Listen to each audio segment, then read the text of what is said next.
Halo guys, ketemu lagi kita di OTR FNN Off the Record Forum News Network episode yang ke-40. Nggak kerasa ya, udah banyak juga kita ngobrol-ngobrol. Dan kita semakin mendekati garis finish dari Ramadan 1442 Hijriah. Semoga aja kita bisa optimal ya di tahun ini dan jadi Ramadan yang terbaik dibandingkan Ramadan-Ramadan sebelumnya. Amin. Oke, sejujurnya gue agak bete nih ya karena gue nggak mudik. Ya, Gue nggak mudik, kepaksa di rumah, tapi nggak apa-apa. Gue tetap akan ngobrol dan gue sama tetap ngobrol dengan partner gue di FNN, yaitu Mas Hersu Beno Arif. Gue sapa dulu ya, Mas Hersu. Assalamualaikum. Waalaikumsalam warahmatullahi wabarakatuh. Anda nggak boleh bete. Ini karena Anda kelihatannya tidak mendengar nasihat dan saran dari Presiden Jokowi kan. Sekarang walaupun nggak boleh nggak mudik, tapi kita kan tetap bisa beli oleh-oleh itu melalui media online. Banyak pilihan. Jadi Bang Arif boleh pilih mau gudeg Jogja, mau Bandeng Semarang, mau pempek Palembang, tapi asal jangan pipang dari Ambawang. Kan begitu. Kalau kalau Jipang dari itu boleh ya, dari Ambaraba boleh ya? Boleh, Jipang tuh ya banyak pilihan. Dan saya kira ini di berbagai daerah kalau Jipang tuh banyak sekali ya, bukan Iya, bukan monopoli satu daerah gitu, bukan. betul, betul. Jadi tidak seperti yang disarankan oleh jubir Presiden Fajrul Rahman tuh dari Pasuruan tuh yang di Pasuruan, Pasuruan ya. apa-apa untuk orang yang dari Jawa Timur mungkin lebih dekat kalau pesan dari Pasuruan gitu. Untuk yang daerah Iya, lain pesannya dari tempat dekat-dekat biar supaya tumbuhlah UKM kita dalam situasi betul, pandemi ini. Karena mereka ini biasanya kan panennya kalau pas musim mudik begini ya, orang pulang dari kampung betul. bawa oleh-oleh, nah tiba-tiba pemerintah melarang mudik, ya banyaklah yang kebingungan tuh. Jadi bukan hanya yang nggak bisa mudik, yang BT itu sebenarnya, yang mereka udah Yes, mempersiapkan. Biasanya kan para UKM-UKM ini membuat stok nih, Bang Arif kalau ya, mau jualan ya. Jadi betul. pas produksinya udah sangat banyak, tiba-tiba dilarang total. Nah itu dah yang jadi masalah. Lebih baik menurut saya di subsidinya untuk yang kemarin batal, subsidi belanja online itu Ya, lebih dialihkan untuk UMKM seperti ini 500 miliar loh, gede banget tuh, ya kan? betul, betul, betul. Ya cuma ini bicara batal-batalan ini pemerintah ini luar biasa ya. Ya, ya, ya. Saya sih secara pribadi Mas Hersu memang dari awal ketika subsidi itu diberikan saya nggak setuju ya sebenarnya karena Hmm. tadi Mas Hersu katakan ada banyak sektor lain sebenarnya lebih layak untuk dapat subsidi kan gitu ya. Kita kasih UMKM-nya langsung itu lebih berguna sebenarnya. Cuma Ya. kan dari sisi apa? Dari sisi governance ya, dari sisi pengelolaan negara ini lucu ya. Kebijakan tuh gampang banget kayaknya ya disampaikan, dilempar ke publik, kemudian diralat gitu ya. Jadi Ya. kita bingung ini ngelola negara nih kayak ngelola apa ya? Beberapa teman saya yang di startup mas itu ketawa-ketawa. Kalau kita startup biasa, keputusan hari ini, oh ternyata kita tes market nggak cocok, besok kita cabut ya. Tapi kan negara kita ini udah 75 tahun ya, masnya dikelola kayak startup gitu. Ya. Oke, kalau ini namanya negara dikelola seperti supir bajai.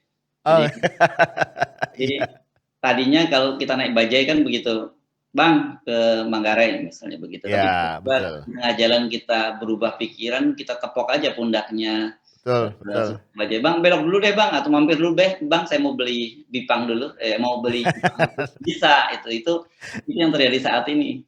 Ya, ya, betul. Ini tadi Mas Akhir aja udah nyebut Bipang berkali-kali ya. Saya agak bete sebenarnya ya. Ini gini, ini kalau ini cerita kita sebagai jurnalis merangkap YouTuber ya Mas ya. Ini gara-gara si Bipang nih Mas, kita bikin konten korupsi nggak laku. Gitu. Ya kan kita ngomongin kemarin ini Mas ya, ngomongin apa alih status tuh yang amburadul Ya, tuh ya ya, di ya. KPK. Hmm. Ya kan, gara-gara Bipang hilang, kita ngomongin apa namanya TKA Cina yang masuk membludak juga hilang ya kan semuanya raib gara-gara Bipang. Ya. Jadi kayaknya si Bipang ini memang minta dibahas sih Mas kayaknya nih. Enggak, tapi kita hari ini tidak akan membahas khusus Bipangnya, tapi soal Betul. kebijakan pemerintah. Karena kalau Ya, Anda ngomong soal yang ketilap itu berita yang gede banyak juga tuh, termasuk Mahkamah betul. Agung membatalkan SKB 3 menteri soal jilbab Betul. di SMA yang dipicu kasus di SMA SMKN 2 Padang. Dan saya Ya, baca di South China Morning Post itu ternyata ada tanah longsor ya di proyek proyek listrik Cina di Sumatera kalau tidak salah, itu ada beberapa orang Yes. yang meninggal tuh. Jadi Mhm. banyak sekali peristiwa-peristiwa ketimpa karena gara-gara ini sebenarnya lebih pada administrasi pemerintahan Jokowi dan komunikasi publiknya yang amburadul gitu. Betul. Dan kalau kita bikin list itu banyak sekali ya Mhm. blunder-blundernya. Misalnya ada LIPI atau siapa lupa saya mau bikin list sampai soal corona ini aja blundernya banyak betul pemerintah. LP3S, Mas. Oh, LP3IS ya, Betul, LP3IS betul. bikin catatan sampai 37 blunder. Betul. Terus kemudian kalau yang terbaru-baru ini kan banyak sekali, mulai kemarin Anda ingat Undang-Undang Ciptaker yang salah ketik gitu ya. Iya, Ya betul. itu hilang, terus kemudian miras, lampiran Perpu miras yang tiba-tiba kemudian harus ditarik lagi oleh presiden gitu. Itu kan Iya, juga salah satu blunder. Terus yang tadi juga berkaitan dengan yang kita sebut tadi e-commerce tadi, iya, yang subsidi dan sebagainya itu, jadi banyak sekali hal-hal yang menjadi pertanyaan kita, bagaimana ya sebenarnya mengelola negara iya. ini. Plus Dan THR, Mas, THR PNS juga kan? oh, iya iya iya ya, THR. Wah, pokoknya terlalu banyak deh kalau Anda sebutnya yang ini. Tapi nanti kalau di tengah jalan Anda ingat, Anda sebutin lagi aja supaya orang Iya. gampang. Dan kemudian kita bikin list-nya gitu lebih lengkap bagaimana blunder blunder negara ini. Saya nggak kaget kalau kemudian ada tuntutan untuk agar Menteri Sekretaris Negara Pratikno itu dicopot gitu. Yes. Dan yang mengusulkan ini Joman ini Jokowi mania ya. Betul, betul. Ada mereka justru mengusulkan agar Pratikno ini dicopot gitu. Tapi Yes. soal sorotan kelemahan Pak Pratikno ini kan sebenarnya sudah lama banget, Bang Ya, Arief. ya. Dan memang kelihatannya Pak Pratikno ini meskipun tidak cukup performanya tidak cukup bagus, tapi tetap terus dipertahankan oleh Presiden Jokowi. Nah, ini mengingatkan figur Pak Pratikno ini kalau di masa lalu ini dengan figur Pak Sudi Silalahi. Pak Sudi tapi SBY ya, dengan masih SBY. SBY. Tapi Pak Mhm. Sudi pada waktu itu posisinya sebagai sekretaris kabinet, beda banget ya. Iya. Sekretaris kabinet kan lebih pada urusan-urusan kabinet, dan saya sih Mhm. waktu itu kita tidak terlalu dengar banyak hal-hal blunder yang dilakukan oleh Pak Sudi. Kalau Iya. sekretaris kabinet ini kan betul-betul urusan dapur presiden itu di bawah kendali sekretaris kabinet. Jadi kalau toh kemarin misalnya Lutfi sudah minta maaf karena itu adalah kerjaan dari Lutfi, dan kita Iya. ingat Lutfi sudah 2 kali loh minta maaf gara-gara presiden blunder. Jadi ingat lagi Iya. saya jadinya kasus sebenarnya benci produk Betul. asing. Nah, itu kan juga kerjaan dari Menteri Perdagangan.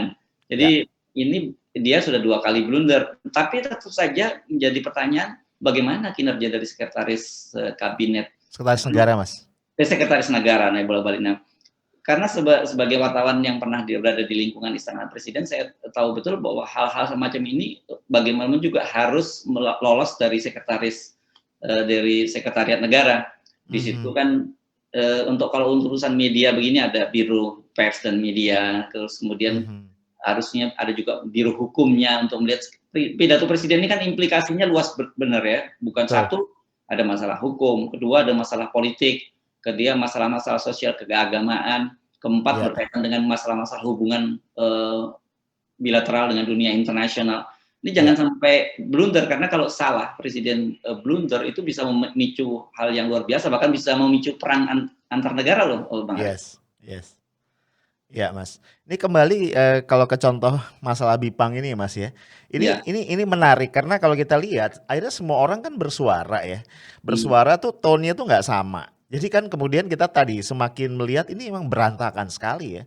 Karena Hmm. begitu Bipang ini jadi viral kan, pertama yang ngomong adalah jubir presiden kan, Hmm. walaupun di akun pribadi ya.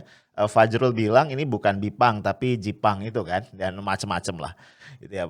Kemudian Ngabalin juga ngomong kan, Mas. Ngabalin kemudian ngomong ngebela. Apa salahnya? Karena ini kan presiden semua agama, kira-kira begitu ya. Yang menarik juga kemudian Buzzer juga ngomong ya. Dan Buzzer itu berantemnya ke dalam ya. Kalau kita lihat Denny Siregar misalnya, itu justru menegur Fajrul walaupun nggak ngomong nama ya. Dia bilang Ini kan gorengannya kadrun lah, kira-kira begitu ya. Kalau gini aja goyang, mendingan mundur aja katanya gitu. Jadi saya lihat nih memang ini banyak nih Mas. Ini kasus Bipang ini kemudian membuktikan banyak hal. Selain tadi ya kekisruhan dapur istana, juga emang membuktikan bahwa ya kita kalau misalnya Muldoko bilang apa namanya para buzzer itu tidak punya kaitan nama istana, nggak benar juga gitu ya. Terbukti clear banget di sini. Jadi ini kelihatan banget memang nggak ada satu pattern ya, nggak ada satu struktur yang rapi bagaimana pemerintahan ini dikelola dan akhirnya tampak keluarnya etalasenya jadi sangat carut marut. Itu yang kelihatan Mas dari kasus Bipang kemarin. Gitu Mas Herzl. Iya betul. Dalam komunikasi politik kan sebenarnya seorang presiden ini posisinya sebagai the last resort gitu ya. Jadi Yes. artinya presiden itu benteng pertahanan terakhir. Tidak boleh seorang Mhm. presiden itu salah ucap seperti itu atau salah Ya, mengambil kebijakan, banyak sekali terjadi. Karena kalau presiden salah ucap, salah mengambil kebijakan itu dampaknya bisa sangat serius. Kalau seperti Fajrul, ya bisa segera dikoreksi lah oleh atasannya gitu, dan iya, orang pun selama ini juga sudah mafhum bahwa apa yang disampaikan oleh Fajrul itu ya betul, dia memang jubir tapi tidak merepresentasi dari negara gitu. iya, iya. Kalau Ali Mohtar Ngabalin sebenarnya juga orang sudah tahu juga Mhm, posisinya seperti mhm. apa. Orang juga menganggap dia untuk bersenang-senang saja lah, nggak usah terlampau Yap, serius banget gitu kalau Ali Mohtar Ngabalin yang bicara, karena dia sendiri loh yang menyebut bahwa dia itu adalah abdi dalam dari Jokowi. Itu saya pernah baca begitu. Jadi ya, kalau seorang abdi dalam itu kan memang tugasnya untuk menyenangkan atasannya gitu. Dia nggak ada yes. urusannya dengan publik. Jadi kalau toh dia bicara kepada publik dalam kapasitas dia sebagai menyenangkan yang dia abdi kan gitu. Kalau abdi Betul. dalam ini biasanya sebenarnya dalam struktur kerajaan, Iya. bukan negara demokrasi. Jadi kita maklumi kalau kalau apa Ali Mohtar Ngabalin bicara seperti itu, dan juga jangan terlalu dianggap serius. Tapi ketika presiden yang bicara itu menjadi sangat sangat serius gitu. Yes. Dan saya sendiri kemarin kalau saya tangkap yang ribut itu bukan tokoh-tokoh oposisi, nggak terlalu ribut. Yang ribut itu malah malah netizen ini gara-gara Fajrul malahan ya sebenarnya yang Betul, betul. justru raminya itu. Iya, iya. Gara-gara Fajrul dan juga gara-gara Ngabalin. Jadi maksud saya gini, ini kan yang salah nih statementnya Pak Presiden nih, bukan yang saya bikin rame ini statementnya Pak Presiden. Dan karena tadi nggak ada pattern yang Hmm. rapi itu, semua orang kayak jadi bicara dan bicara juga nggak clear mas, berantakan ya. Karena usaha klarifikasinya Fajrul dan Ngabalin beda kan substansinya dengan klarifikasi yang disampaikan oleh Menteri Perdagangan. Nah, kacaunya ini kemudian digoreng lebih jauh lagi, bukan digoreng ya, direspon lebih jauh lagi oleh netizen ya. Misalnya gara-gara Ngabalin bilang beliau ini kan presiden semua agama, misalnya begitu ya. Akhirnya orang mengaitkan Mas dengan peristiwa yang awalnya sebenarnya tidak ada hubungan sama Bipang ya. Kalau kita lihat misalnya di medsos itu orang misalnya mengangkat kejadian di Bali, Mas. Ya, bagaimana pada satu sisi Ya, dikaitkan gara-gara pandemi maka umat muslim dilarang untuk sholat id baik di rumah di lapangan maupun di masjid. Sementara ada satu acara di Uluwatu ya, ini satu acara keagamaan Hindu yang sangat crowded banget tuh diizinkan gitu. Nah, akhirnya orang menariknya ke situ ya. Kalau Ngabalin bilang ini presiden semua agama, buktikan gitu. Poin saya adalah kemudian ini energi publik ini dibuat nggak karu-karuan ya. Jadi masalahnya di kemana-mana karena tadi kekacauan dalam komunikasi publik yang Mas Hersу sebut-sebut sejak awal. Dan saya rasa ini bukan kasus pertama ya. Begitu banyak kasus ya, sesuatu yang sebenarnya simpel, sederhana, kalau ditangani dengan rapi, itu jadinya berantakan, Mas. ini sebenarnya kemarin simpel kan. Kalau Mhm. saya sepakat dengan apa yang dilakukan oleh Menteri Perdagangan, meskipun dia terkesan ini pasang badan gitu ya dari Ya, presiden, tapi itu urusan internal. Tapi ada pengakuan kepada publik itu bahwa oke, memang terjadi semacam ini, kita akui, kita minta maaf memang, tapi maksudnya begini begini begini, bukan kemudian jadi defensif ya, atau ya, bahkan kemudian ngeles gitu seperti yang ya. dilakukan oleh Fajrul. Nah, saya kembali menyoroti dan mengingatkan pada publik, lain kali kalau ada pernyataan dari Fajrul atau dari pernyataan dari Ngabalin, nggak usah terlalu dihabiskan energi banyak-banyak, lebih baik dipakai ketawa-ketawa Ya kan lebih baik Yes, kita betul. tanggapi secara ketawa-ketawa karena kembali lagi kalau tadi Ali Mokhtar Ngabalin menyebut dirinya sebagai abdi dalam itu, ini kan berarti mereka bicara dalam culture Jawa, ya. Ya, Kalau ya. culture Jawa itu saya mengacu pada pewayangan. Pada pewayangan ini Hmm. kalau abdi dalam itu kalau di pewayangan ini mereka punokawan ini. Ini para Gareng Petro Bagong gitu dan ada Iya, yang wise man-nya itu Semar gitu. Ya iya, kalau tugasnya punokawan itu memang secara umum menyenangkan para junjungannya ketika sedang dalam gundah gulana gitu. iya. Tetapi kalau di dalam wayang biasanya, nah ini yang berbedanya. Kalau di wayang itu kehadirannya pada fase goro-goro gitu biasanya muncul para punokawan ini pada tengah malam ketika Hmm. penonton sudah ngantuk gitu muncul Yes. para punokawan ini membuat kita jadi gergeran lucu mereka ini. Nah Iya, iya. sementara kalau pada kasusnya Musa Ngabalin dan Pak Jarod orang sebel. Ini kan Iya, jadi iya, bedanya. iya. Jadi menurut saya kalau memahami dalam secara kultur itu atau mungkin karena mereka berdua juga bukan orang Jawa, jadi salah mereka menafsirkan konsep punokawan itu, konsep Bisa abdi jadi. dalam tadi. Ya Mhm. karena mereka kan orang Sumatera, satu orang Kalimantan, satu orang Maluku atau orang Iya, Papua kalau punya si Ali Muhtar Galina. Nah, mereka salah. Harusnya yes. lain kali kalau mereka mau begitu, kalau mau jadi punokawan, mau jadi abdi dalam, jadilah seperti Gareng Petro Bagong gitu. Jadi membuat para junjungannya yang sedang gundah gulana menjadi gembira, membuat penonton juga ketawa-ketawa gitu. Iya, yes, yes.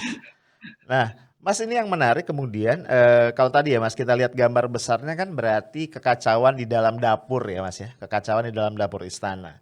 Mungkin menarik juga kalau sekarang kita kita bedah lebih jauh ini implikasi implikasi berikutnya ya terhadap bagaimana publik nih ngelihat ngelihat istana gitu. Kalau tadi misalnya LP3S aja sampai melis 37 apa kekacauan komunikasi ya ketidakjelasan yang berkaitan dengan corona, saya ngebayangin bisa jadi ini yang menjadi kontributor utama juga dari kekisruhan penanganan corona kita. Kan gitu ya Mas ya.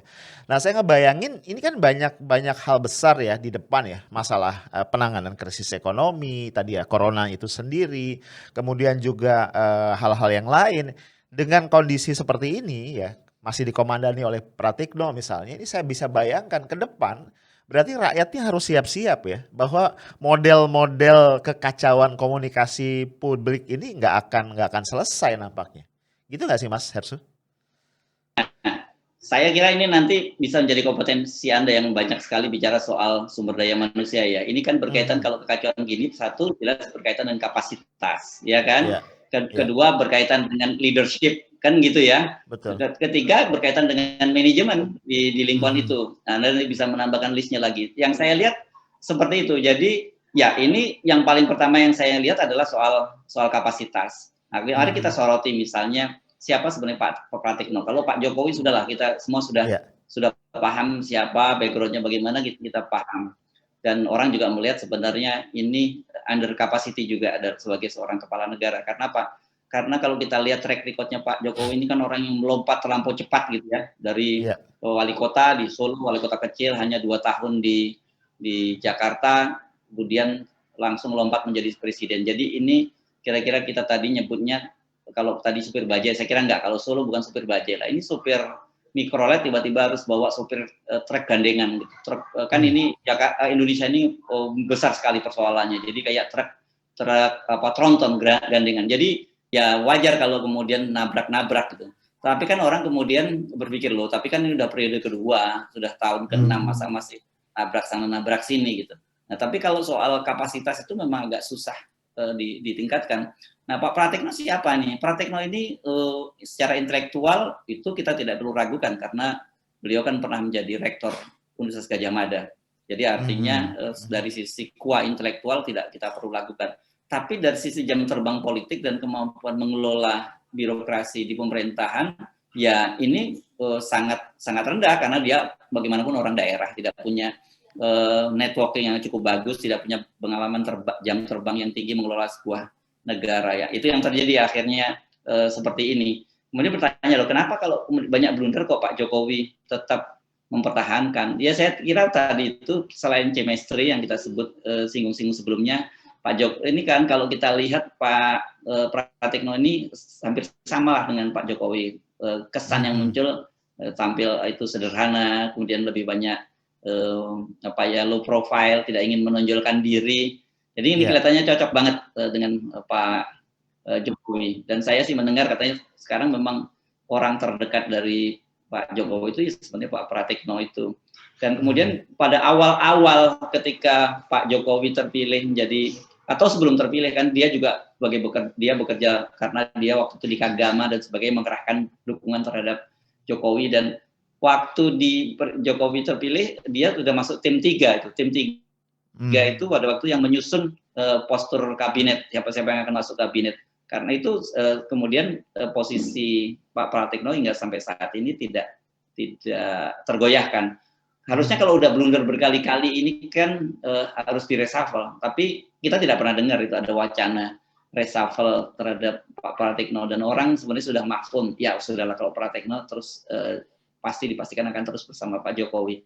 Tapi persoalannya mestinya Pak Jokowi mulai berpikir ini kalau dalam situasi semacam ini ada blunder yang berkali-kali, tentu kalau tidak Pak Pratikno di reshuffle diperlukan orang yang melapis di bawah Pak Pratikno untuk melihat, untuk mengoverview, mensupervisi berbagai hal di sekretariat negara. Tadi itu kan bagaimana ada perpres yang salah dan sebagainya, itu nggak boleh terjadi. Itu betul-betul kerjaan dari sekretaris presiden, itu menteri sekretaris negara, Bang Arief. Ya. Jadi kalau kita lihat Mas, berarti gambar besarnya adalah persoalan penyusunan kabinet yang memang tidak dasarnya adalah meritokrasi, kan gitu akhirnya Mas ya. Sebuah kabinet, ya kabinet kerja kan janjinya begitu ya. Pak Jokowi pengennya membangun satu kabinet kerja kan. Kalau dulu tuh zakon kabinet yang harusnya isinya adalah orang-orang yang terbaik di bidangnya masing-masing. Nah, cuma karena ya mindset awalnya adalah membalas budi ya kan, karena kedekatan ya, atau karena faktor-faktor subjektif lainnya yang tidak berpegang pada pertimbangan-pertimbangan meritokrasi, akhirnya kita menuai persoalannya hari ini. Yang kita sayangkan tadi ini posisi yang super strategis, yaitu tadi sekretaris negara.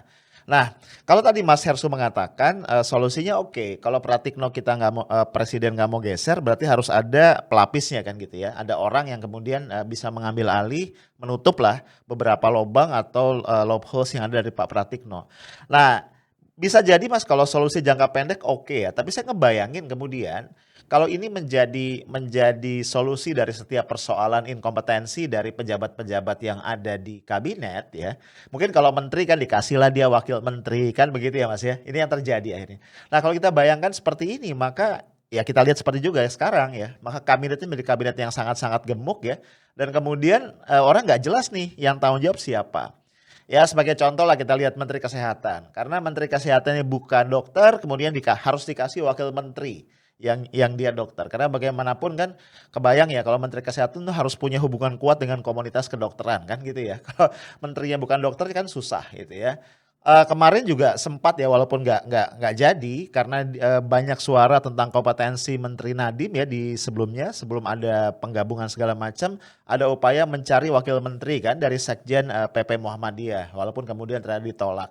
Nah, saya melihat memang akhirnya ya, rakyat ini harus melihat satu tontonan ya, model kabinet tambal sulam ya, model kabinet compang-camping, sementara kita sedang dihadapkan pada tantangan-tantangan besar yang diperparah dengan COVID-19.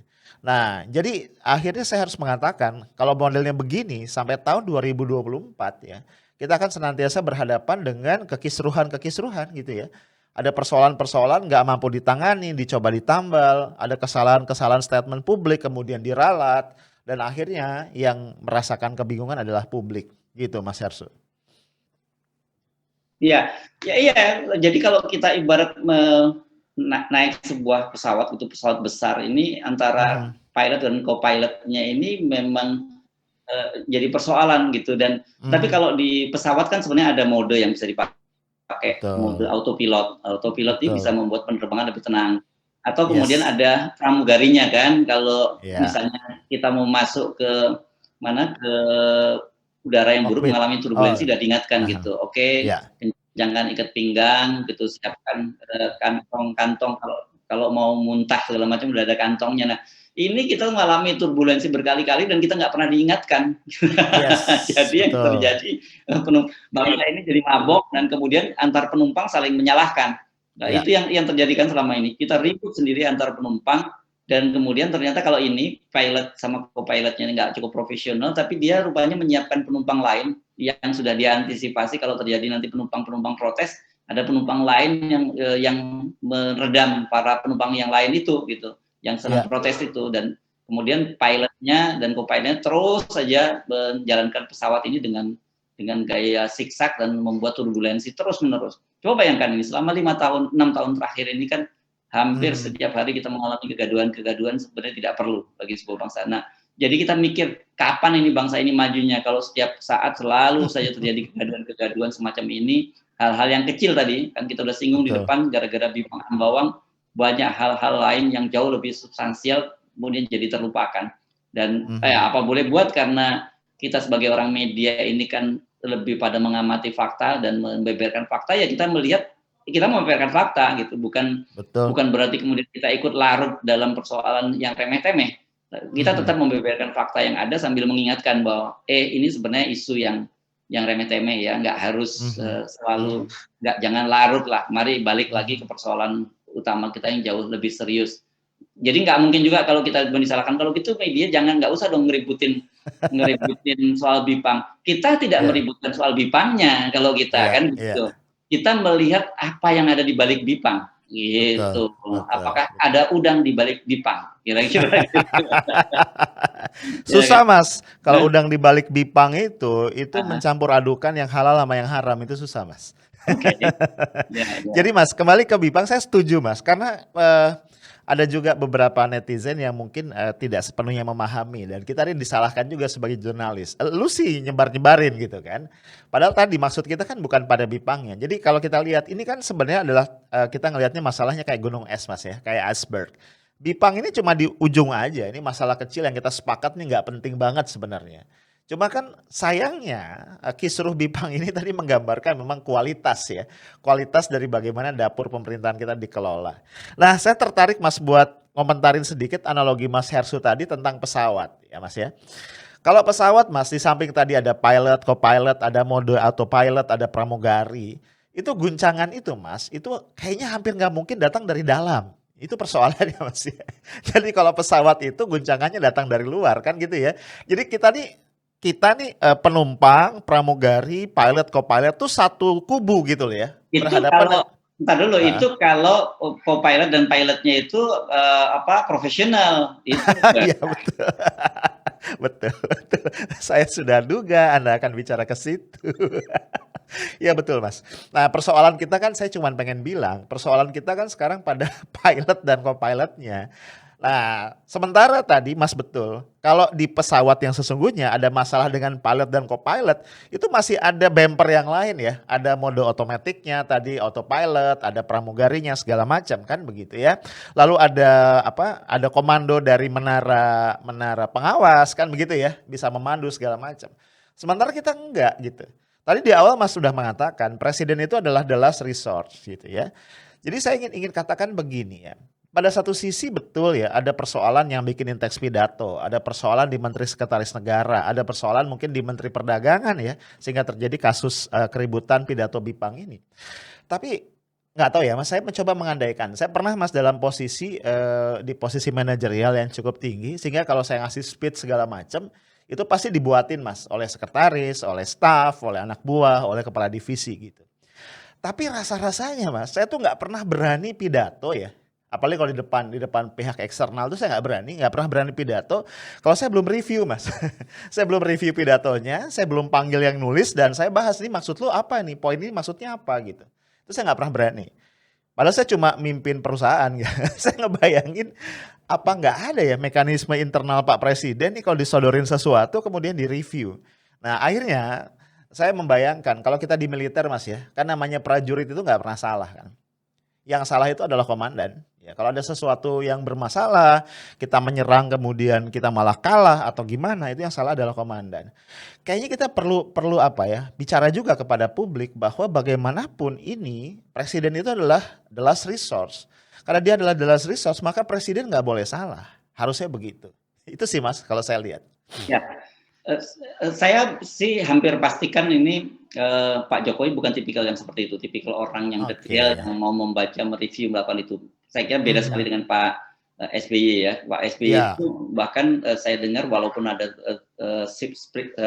scriptwriter, ada speechwriter-nya gitu, Mhm. beliau itu malah lebih banyak sekali menggunakan pidato yang ditulis oleh tangan sendiri, atau kalau ditulis Oke. orangnya dicoret satu persatu tuh sampai detail, coret satu persatu dan sebagainya gitu. Mhm Dan mhm. hasilnya meskipun pada waktu itu disebut-sebut bahwa negara dalam autopilot, kita memang lebih tenang gitu ya, Iya, tidak ada betul guncangan. Dan betul betul memang sebenarnya pesawat itu paling enak ketika dalam mode autopilot gitu, itu betul. pesawatnya tenang. Walaupun pada waktu itu konotasinya ketika Pak SBY menjadi presiden, autopilot itu dalam konotasi yang negatif. Tapi kalau dalam Yes.